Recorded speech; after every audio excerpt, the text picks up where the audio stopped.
Chapter 941. Everly started to have hope for the future after she learned that she could leave in 5 days. Eve, what plans do you have? Back when we were in school, I wanted to earn more money to better my life. I've been working very hard in the past few years and have made quite some money.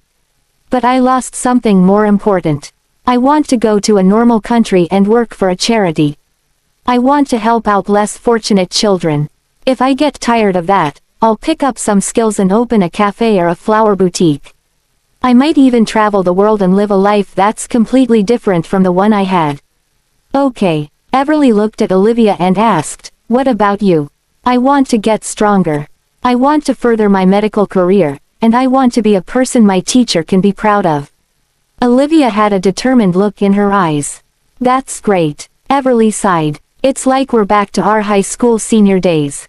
Back then, we'd sit under a tree at school, filled with hope for the future. If I knew our lives would turn out like this, maybe we should have gone abroad. Eve, there's no use trying to run. There are many things we'd only understand after we've experienced them. That's true. Everly cradled her head with her hands as she enjoyed the sea breeze under the shade. She counted down the days. She would be able to cut Henry out of her life completely in 5 days. But something unexpected happened on the 3rd day. Everly had been in a good mood for the past 2 days. She would even skip around and wave at everyone she came across. Henry probably wasn't used to seeing her so happy, so he showed up on the evening of the 3rd day. At that moment, Everly was playing hide and seek with the children. She ignored the sound of the helicopter overhead. After all, she had already figured out the schedule on the island. The maids would go out and purchase supplies every fortnight or so. She thought it was just the maids coming back to the island and didn't pay much attention to the helicopter.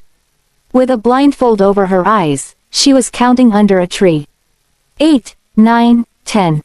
Ready or not, here I come. Due to the game having too few participants, she would sometimes pick out some maids at random to join the game. She ran into someone after taking a couple of steps. The person's chest felt solid. Most of the maids she picked out for the game were women. She would occasionally pick some men when there weren't enough women. She placed her hand on the man's chest and felt it up. She murmured, "How did a man get here?" Then, she snickered, "It's okay. I love men." When she did that, she imagined herself to be a horny king playing with his lover. Smirking, she said, "Come here, my beauty. Let me feel you and guess your identity." Her hand moved up on the man's well-built chest. She was puzzled. "Why aren't you running away today? Seems like you like me too." Her fingers moved to the man's Adam's apple. It moved slightly under her palm. She was touching him so intimately. Why wasn't the man running away? Everly seemed to recall that the men on the island were very shy. She had teased the gardener once, and now, he would drop his tools and run upon seeing her. He treated her like some sort of wild animal. Who was this bold man she was touching? She moved her fingers up to the man's chin, lips, nose, and then forehead. "Who are you? Let me guess." "Are you?" Everly muttered. As though he didn't want to hear another man's name uttered by her lips, Henry asked, "Have you had your fun, Miss Hilton?" Chapter 942. Everly's face paled when she heard Henry's voice. She quickly took off the blindfold. The man standing before her was none other than Henry. She stuttered, why, are you here?" Henry smiled. "I've been missing you every day you've been gone, Miss Hilton. It seems like you're having a good time on the island. Have you forgotten about me?" The maids read the situation and quickly left. The 2 children didn't know what was going on. They stared at Henry with their bright, round eyes. Under the innocent gaze of the children, Henry had no choice but to suppress his impatience and let go of Everly. "You're Zach, and you're Alicia, right?" The 2 children looked at him with docile expressions. Suddenly, Alicia blurted out, "Dad." Henry was amused. He crouched and picked her up. She was like a cute kitten looking for its parent. "Dear child, I'm not your dad. Don't be mistaken." Disappointment flashed in Alicia's eyes.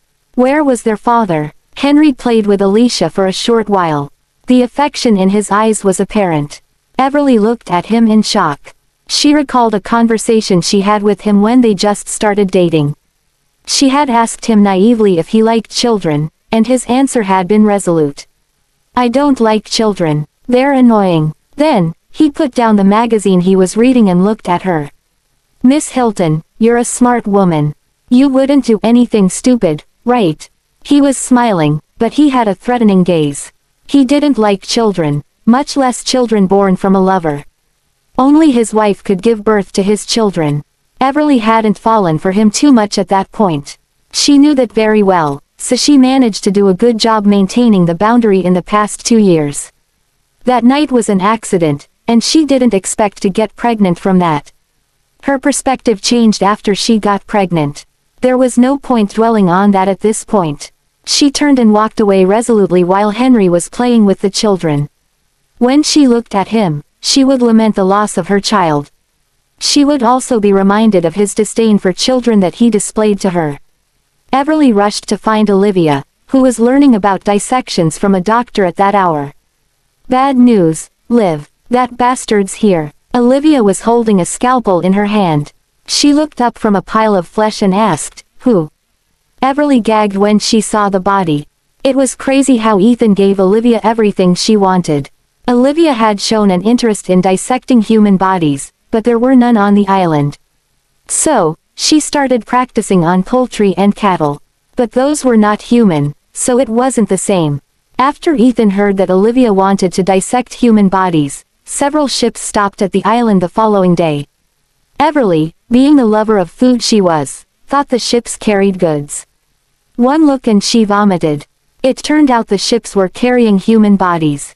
The bodies were of people who died recently and were frozen. They were for Olivia to practice dissection.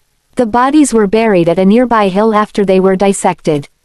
Everly didn't even dare to go to the hill after that. Olivia knew she was afraid, so she had people plant some banana trees on the hill. That caused Everly to shudder when she saw bananas. Everly gagged. She looked away and said, "It's that bastard, Henry." With the bloody scalpel in her hand, Olivia asked, "Do you need me to stab him for you?" Chapter 943. Everly pursed her lips. "That's not funny at all. What should we do, Liv? His appearance means our plan." Henry's voice came from behind her. "Your plan? What plan? What have you been plotting behind my back, Miss Hilton?" Everly had the urge to slap herself. She almost exposed their plan to Henry. Olivia was able to remain calm. She took off her face mask and set down her tools. Then, she removed the scrubs and left the operating room. "It's nothing. I'm not sure if Everly means the plan to stab you in your sleep or the one to poison you. She comes up with hundreds of plans like these every day." Everly sighed in relief. Then, she signaled at Olivia with her eyes as if telling her she did a good job. They had different personalities. Olivia was calm and controlled, while Everly was straightforward and wild. Henry smiled. "You're so cheeky. Mrs. Miller here is way more composed than you." Olivia retorted calmly, "Mr. Cinder, you should already know I'm divorced." "You shouldn't call me that." "My apologies, Miss Fordham." Henry finally understood how Ethan felt. When Everly was angry, she would pounce on him, bite him, and scratch him. On the other hand, Olivia would look at him coldly without making a fuss. It was a very eerie experience. "What's your business here, Mr. Cinder? Eve has just recovered from the trauma. I don't think she wants to see you yet." Everly felt an instinctive fear of Henry. She would only scream and shout when she was emotional. When she was calm, she just wanted to get away from him. She didn't even dare to talk back to him. Olivia asked him why he came to the island directly. Everly had the urge to give Olivia a thumbs up. She was so awesome. Henry's smile was a little forced. Olivia was relentless. He didn't know how to deal with her. "I'm just here to visit Miss Hilton." Olivia pointed at one of the security cameras above her. "There are plenty of security cameras on the island. I'm sure you've been watching the footage every day. Why did you show up in person today? I'll be frank. Nothing good will come out of your relationship with Eve. Why are you still wasting your time? You're just making yourself unhappy and wasting her time." Olivia said everything. Everly wanted to say these but never had the courage to. She looked at Olivia with a look of admiration. Olivia glanced at Everly and lamented her weakness. She used to be able to talk back to everyone. Why did she falter when it was Henry? You're wrong about that, Miss Fordham. It's like charity. There's no guarantee that all your efforts will have a positive impact. If so, why do people still do charity work without that guarantee? Olivia crossed her arms. She was several inches shorter than Henry, but her presence was just as commanding. Does that mean Eve is just a charity case for you? Henry gave her a wry look. Miss Fordham, I don't have to answer to you when it comes to my relationship with Miss Hilton. I'm not your mother. Of course, you don't have to answer to me. But as Eve's best friend, I'll never allow anyone who has hurt her to show up here. Eve doesn't want you here, Mr. Cinder. Please leave. Even if you're her best friend, you have no right to infringe on her freedom. I have something to tell you, Miss Hilton. Everly replied, I have nothing to say to you. Henry's eyes narrowed slightly, and his smile faded. He was about to get angry. When he was unhappy, he would try to make people around him unhappy too. He also knew Everly's weakness very well. Everly held out for 3 seconds before walking over to him. Liv, I'll talk to him for a bit. Olivia was frustrated to see Everly so submissive. They were about to leave in 2 more days. Did Henry sense something was up? Olivia was worried that Ethan might have seen through her plan. Chapter 944. Olivia washed her hands and walked out of the dissecting room. The 2 children went up to her. Mom, Mister, I know, go play. There was a hint of worry in Olivia's eyes. She felt like Henry's appearance wasn't a coincidence. Since her departure, Ethan never showed up again. There wasn't any news of him either. As it drew closer to the day they were to leave the island, the unease she felt grew. Ethan was only willing to let her go because she was on this island. But she was still right under his nose. He would never let her leave if he knew she was going off on her own. Olivia's gaze fell on the door to Everly's room. She didn't know if Henry would take Everly away. If Everly went back with Henry, her life would be even worse than what Olivia had been through. At least Ethan loved her and only her despite everything he did. Henry was different. Everly was just a toy to him. He would never marry her. Even if they had a child together, Everly would only be a mistress, and her child would be an illegitimate child. If Henry ever got tired of her, she would be abandoned. Olivia had been through too much. She didn't want Everly to suffer like she did. She was determined to take Everly away no matter what happened. Henry pulled Everly away forcefully. Everly asked coldly, "Why did you come?" Henry didn't answer the question. Instead, he asked, "Where's your room?" "We'll talk in your room." Everly pointed in the direction of her room with her chin. Then, Henry pulled her by her hand into the room. "Why do you have to?" As soon as the door was shut, Henry leaned in and kissed her. "I missed you, woman." Everly was shocked. She thought Henry came all the way here because he had important business. She had been thinking about the contracts she handled and wondered if anything was wrong with them. Or else, Henry wouldn't have traveled so far. Only one thought crossed her mind when Henry kissed her. This man must be mad. "Let me go." She exerted a lot of force to push him away. It has been quite some time since her miscarriage, and she could have sex again. But just because her body had recovered didn't mean she had gotten over the mental trauma. Why was Henry being so persistent? Henry was displeased when she pushed him away. But her miscarriage was still in his mind, so he was gentler toward her. "I'm sorry. I haven't seen you for some time, and I missed you."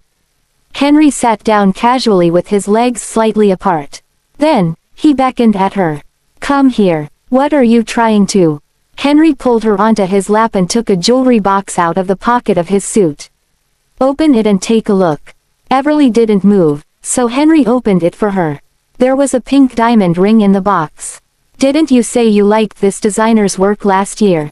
I had to wait 6 months before this was completed. I wanted to give it to you later, during our 2nd anniversary.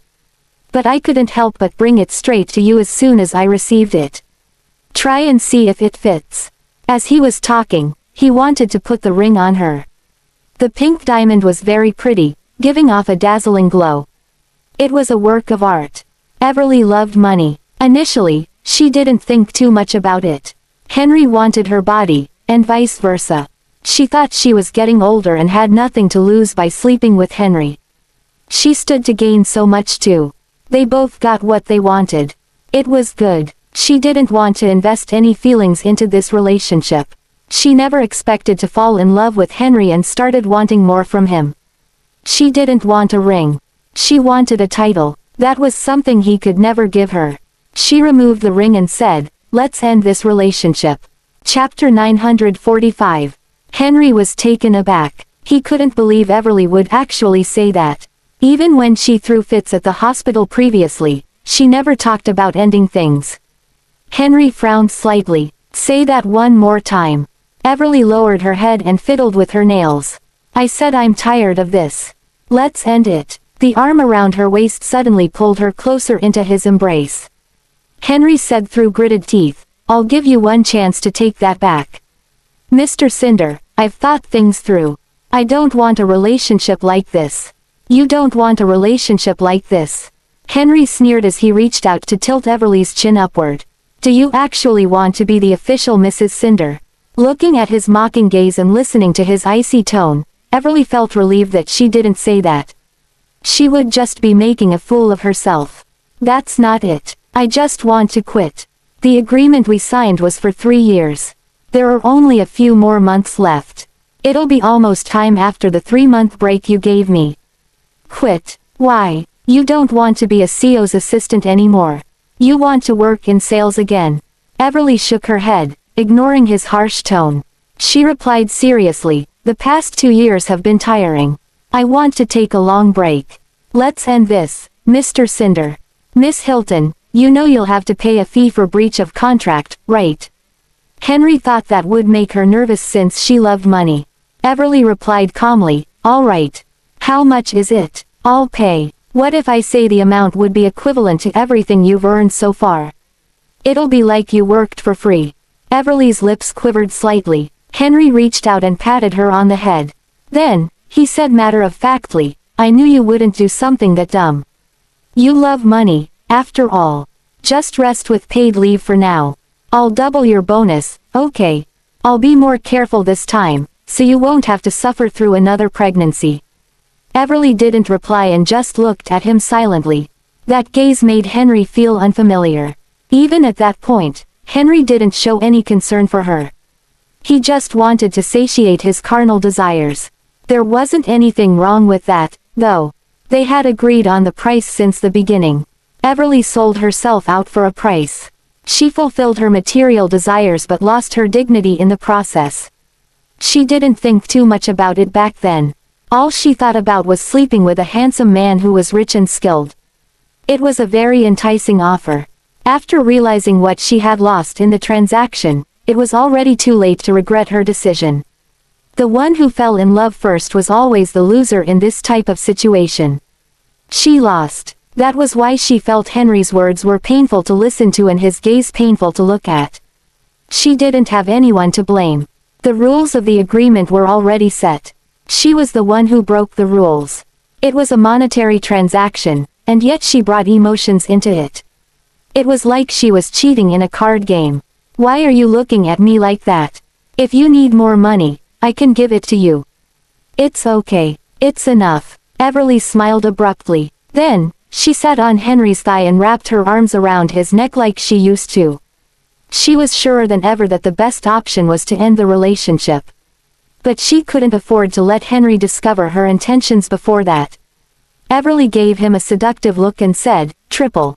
I want it now, you money-grubbing woman." Henry kissed her on the nose and took out his phone to transfer the money to her. "Give it to Liv. I feel bad for using her money while I've been living here." "Okay, I'll do that." Chapter 946. Everly had plans to leave and wanted to be prepared. She had been moving her money in secret. She would move small amounts every time. She would also cash the money out through a third party or transfer some to her parents. Her savings account was shrinking because she was afraid Henry would freeze the account in a fit of rage. Henry was generous. He transferred $3 million to Olivia. Everly smiled bitterly. She was worth so much money.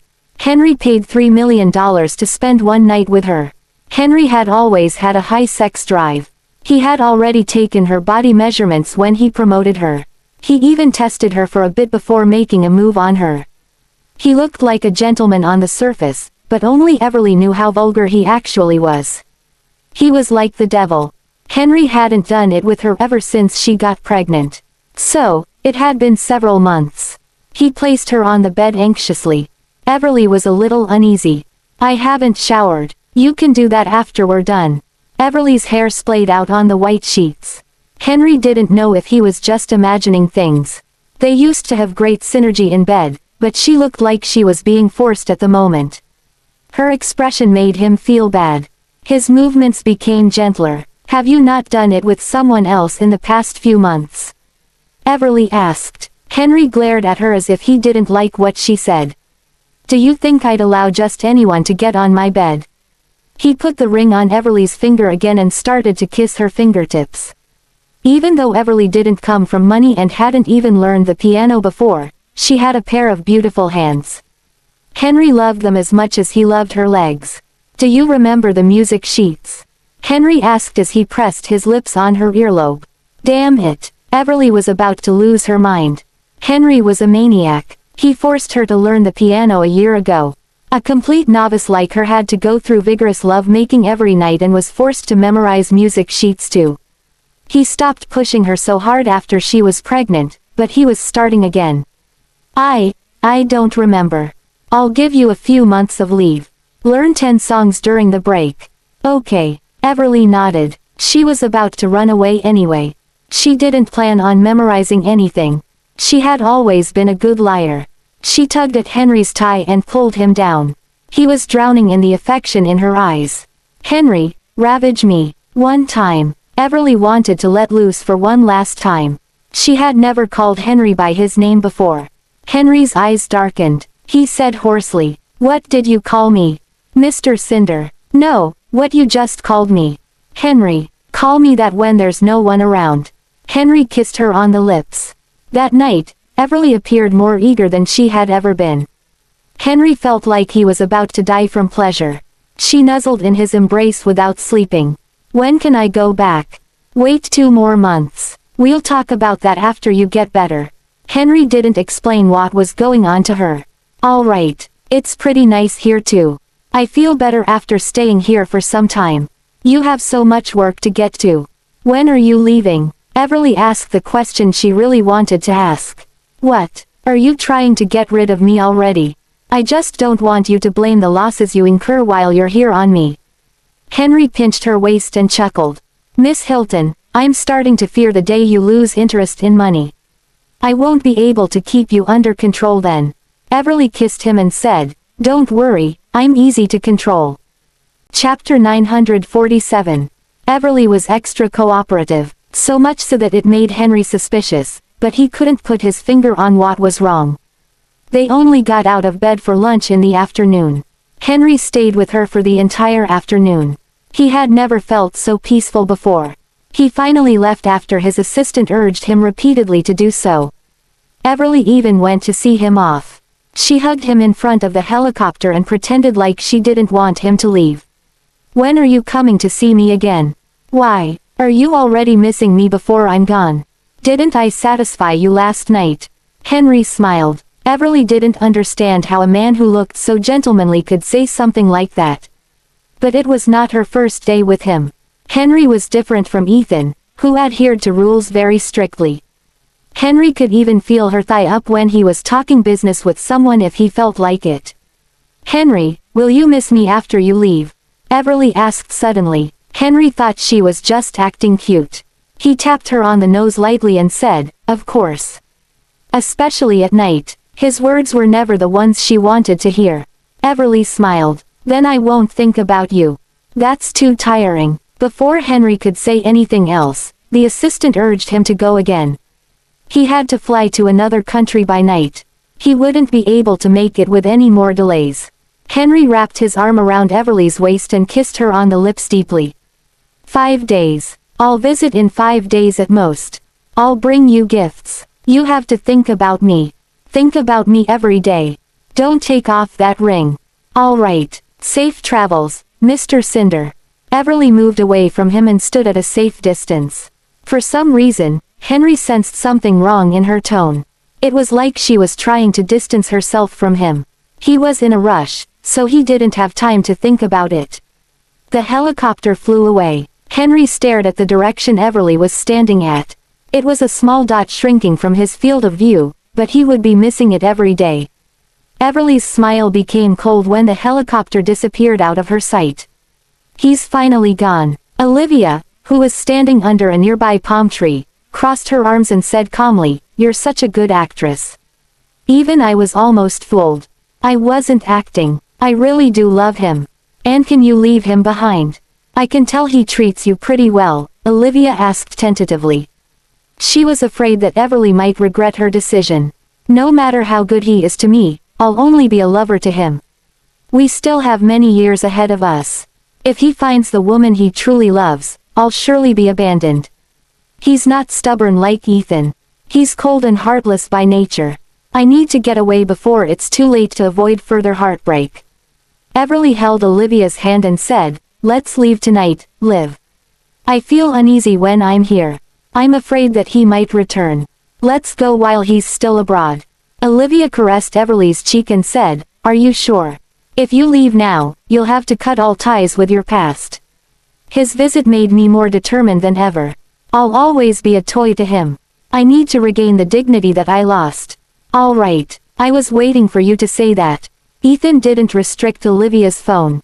She had been contacting Jack in secret. Ethan was right. He wouldn't harm her. She wasn't related to Jack. Why would he help her?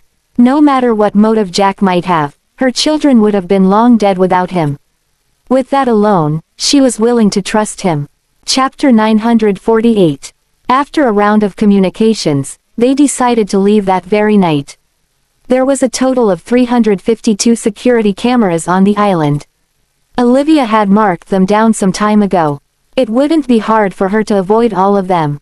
She reached the coastline under the hill with ease while bringing her children along. When the sea breeze blew toward them, Everly shuddered.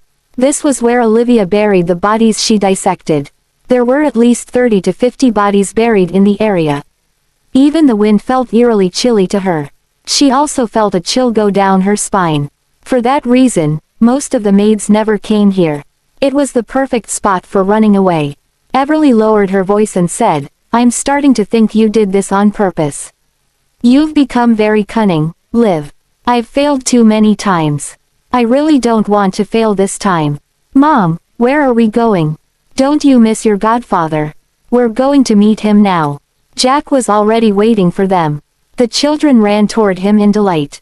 "Godfather, I missed you." Zach leapt into Jack's arms. Jack wrapped his arms around him. It seemed like he missed the children too. Alicia also went over while calling his name. Jack crouched down and carried her in his arms gently. Everly nudged Olivia and asked, "When did you get a lover like him? So mysterious too. Is it because he's..." Before she could finish her sentence, Alicia took off Jack's mask and kissed him on the cheek. "Godfather." That was the first time Olivia saw Jack's face. She initially thought there would be blemishes on his face, but it was clean, and his features were defined.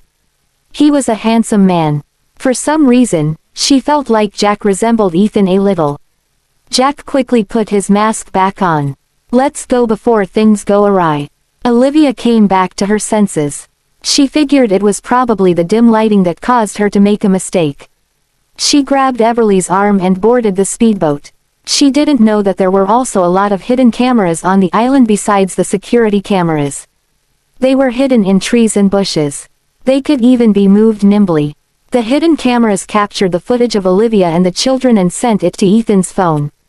Ethan had long known that Olivia wanted to leave the island with Everly. The footage showed them escaping frantically. Brent asked worriedly, "Mr. Miller, are you really letting Mrs. Miller leave?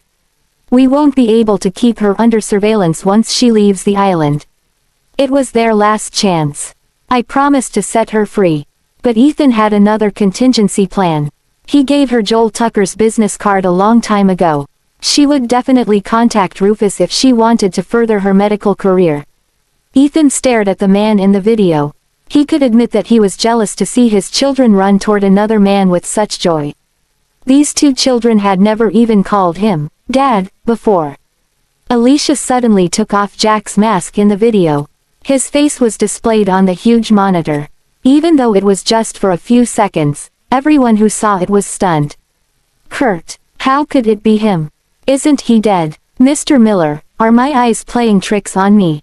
I just saw Kurt. Chapter 949. Ethan's entire body was trembling. The image of Kurt's death appeared in his mind again.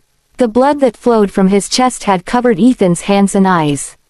Impossible. It can't be Kurt. He died in my arms. I'm sure of that. The bullet hit Kurt in his heart. He was a dead man. Ethan stared at the mask and said, "It's Jack. If my speculation is correct, Kurt had a twin brother. He must be Kurt's twin. Oh my God, what a weird turn of events. Kurt actually had a brother. Why didn't we know about that? That's a problem for the Stone family. Mobilize the men on the island. Stop them." Ethan muttered, "I'm sorry, Liv." He had planned to let her go, but Jack's identity was too mysterious. If he was really Kurt's brother, Ethan couldn't just let him roam freely. Suddenly, the alarm on the island started blaring. Everly started to feel nervous. She almost fell off the boat. She had an anxious expression on her face. How did they realize we're missing so quickly? What should we do, Liv? If we're captured, would Ethan put me in a cage too? If you have the time to talk, use it to run. Let's go faster, Jack. Olivia was carrying both her children. They wore thick jackets, and she held them in her arms. Jack sped the boat up, and they zoomed into the distance. Olivia comforted Everly, "Don't worry. Even if they've noticed that we've escaped, they wouldn't know where we are." As soon as she said that, Olivia heard the sound of a helicopter above her. The helicopter was flying over the sea and headed toward them. A thought crept into her mind. Ethan knew her whereabouts all along. "Liv, both of you are so cunning. I thought you were the smart one, but he's even smarter than you. It's all over. We won't be able to get away this time. Will I be punished severely when we get back? You're even running away with another man. Should I just say he's my man instead?"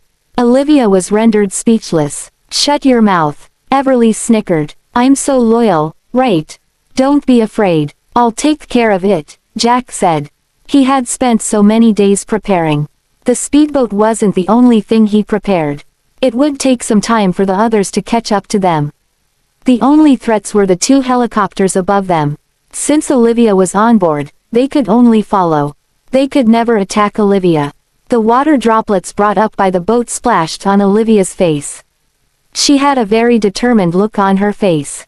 "Eve, there's no turning back. We've chosen this path, so we'll have to stick to it. Do you want to go back and be his lover for the rest of your life? Do you want to be given a check and kicked out once you grow old? We're still young. We can still change our future for the better. I wasn't even afraid when I was diagnosed with terminal cancer. You shouldn't be afraid either." Everly nodded. "I believe in you, Liv." Calvin was very anxious. If they weren't so far away, he would have gone after them himself. "Mr. Miller, this won't do. Our men don't dare to shoot at them to slow them down. They're in the air while Miss Fordham is on the water. Accidents might happen." Ethan hadn't planned on stopping her, so he didn't make any preparations. He couldn't do anything but watch on anxiously. They saw Jack stop the boat at an island. The island is covered by a dense forest. The helicopters can't land. Ethan slammed his hand on the table. "Jump onto the trees from the rope ladders. The other helicopter will stay on standby." Jack must have made preparations. Chapter 950. As soon as the boat reached shore, Jack quickly took the children from Olivia and said urgently, "Quick. Follow me." Olivia held Everly's hand as they got on the island. They followed Jack to a tunnel that he had dug beforehand. "Although they won't be able to find us for now, we can't just stay hidden down here. Won't we be trapped when they surround the island?" Jack's forehead was covered in sweat. He said in a deep voice, "If my calculations are correct, they'll have the people from one helicopter come to look for us while the other helicopter remains on standby. This type of helicopter only has enough fuel for 3 hours of flight. It'll take them some time to get people to surround the island. With the people they have on the island now, it'd be impossible to find us in the darkness like this. We just need to wait for 2 hours. Everly looked at him with admiration. What's your name, mister? You're so smart. You've thought of everything. Jack, he replied emotionlessly. He brought the others to a huge underground cave. There was food and drinks there. Jack handed Olivia a bottle and said, "Drink some water and take a break. We'll be on the move for the next few days." Thanks. The children were used to life on the run. They weren't fazed by his words. As Jack mentioned, the island hadn't been developed by anyone before. It was filled with rich, natural vegetation. It would take 3 whole days to walk around the entire island on foot. Ethan's men weren't familiar with the place. It would be impossible for them to find Olivia and company. Everly leaned on Olivia and fell asleep for a while. When Jack came back, the helicopter was gone. Once they lost the eyes in the sky, they could escape into the vast ocean, and Ethan could never find them. Olivia felt a sense of peace after they left the island. They had been running for the entire night. Dawn broke, and the sunrise at sea was very pretty. Olivia couldn't hold herself back anymore. She yelled, "I'm finally free." It had been years. She finally did it. She finally broke free from Ethan's grasp. From then onward, she could live her own life. Everly was infected by her joy. She hugged Olivia and said, "Liv, I'm so happy. Eve, look forward." Olivia was still overcome with joy, but she suddenly felt her stomach churn. She leaned over the side of the boat and started to gag. "Mom." The children looked at her worriedly. The concern in their eyes was apparent. Everly came over to her and asked, "What's wrong, Liv? Did you catch a cold from the cold sea breeze?" Even Jack slowed the boat down. "I'll slow down. I'm okay. It must have been the wind and because I haven't had anything to eat." "Ignore me. Go faster. I don't want them to catch up." "All right. To prevent them from finding us, we'll be on our way after refueling at the next island. You'll have to put up with the discomfort for now." They soon arrived at the next island. Everly helped Olivia onto the island and handed her a fresh coconut. "Drink some coconut juice to alleviate your fatigue." Olivia sat under the shade of a tree and enjoyed the sea breeze. She took a sip from the coconut and started to feel a little better. Jack found some fresh ingredients for her. "Are you hungry?" Olivia felt much better after eating. She didn't want to delay the schedule, so she said, "Let's go." "How are you feeling?" "I'm fine. Let's go." After they traveled some distance, Olivia started to vomit again. She threw up all the food she ate on the island. "What's wrong? Are you seasick?" Everly was worried.